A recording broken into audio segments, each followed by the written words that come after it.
एक आपको रहस्य की बात बताएं जो बताई नहीं अभी तक, आज बताते।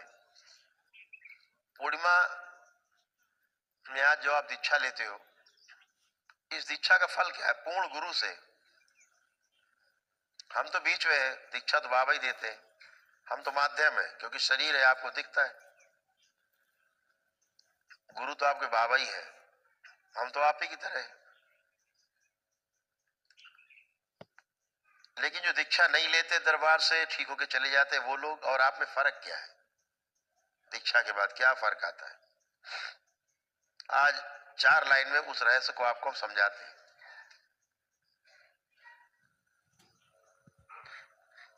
कभी ध्यान से सुनना, जब हम बोलते हैं, ध्यान दिया अगर आपने होगा, कोई ज्यादा ध्यान देने वाला होगा तो, जब मैं बोलता हूं कि इनके 27 जन्मों के जो कर्म भोग है, कर्म बंधन है, वो निष्क्रिय कर दिए जाए। मैं कभी नष्ट कर दिया जाए इस शब्द का प्रयोग नहीं करता, निष्क्रिय कर दिए जाए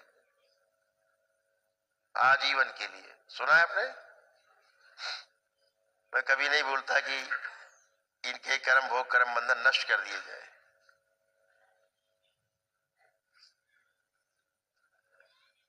वो अधिकार बाबा ने दे रखा है, नष्ट भी किए जाते हैं कभी कभी किसी किसी। लेकिन अगर वो नष्ट करने की ताकत अगर किसी में है, तो बाबा द्वारा दी जाने वाली इस दीक्षा के बाद जो आप मंत्र जाप करोगे ना, इसी से आपके कर्म भोग कर्म बंधन नष्ट होते हैं। हम सिर्फ निष्क्रिय करते हैं आपके।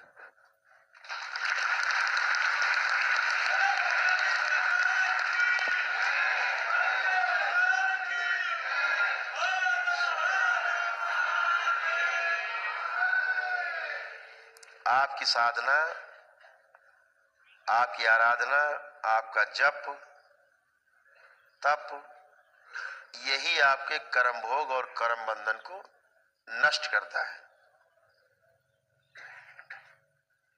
दरबार जब आपकी स्मृतियां नष्ट कर सकता है खराब, तो कर्म भोग कर्म बंधन नष्ट करने में कोई दिक्कत नहीं। लेकिन कर्म भोग कर्म बंधन जब आप जप करते हो दरबार से दीक्षा लेके, तो अपने आप ही धीरे धीरे धीरे धीरे करके कर्म भोग नष्ट होना शुरू होते हैं।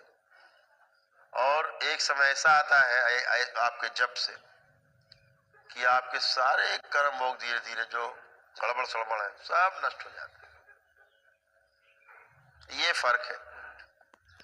जो दरबार से 9 हवन करके और ब्लैक मैजिक कटवा के अपना और स्मृति चिकित्सा करा लेते हैं, तो उनके कर्म भोग कर्म बंधन निष्क्रिय होते हैं।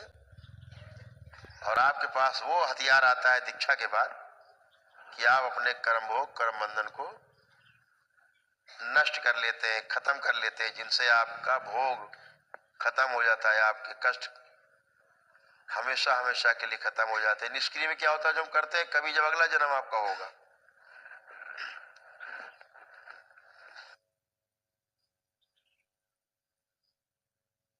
तो जिन कर्म भोग कर्म बंधन कारण आपको अभी कष्ट थे, तो कभी आपको अगले जन्मों में वो आ सकते हैं। अगर आपने अपनी हरकतें नहीं छोड़ी तो आगे आ सकते हैं कभी अगले जन्म में।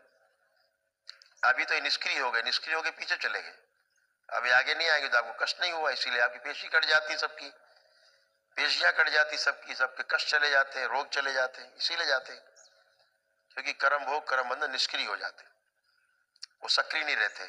अब वो कभी अगला जन्म होगा कोई, उसमें सक्रिय होंगे। लेकिन गुरु दीक्षा के बाद, एक पूर्ण गुरु से दीक्षा के बाद आपकी साधना से जो बताया जाता है, उससे आपके कर्म भोग कर्म बंधन नष्ट हो जाते हैं।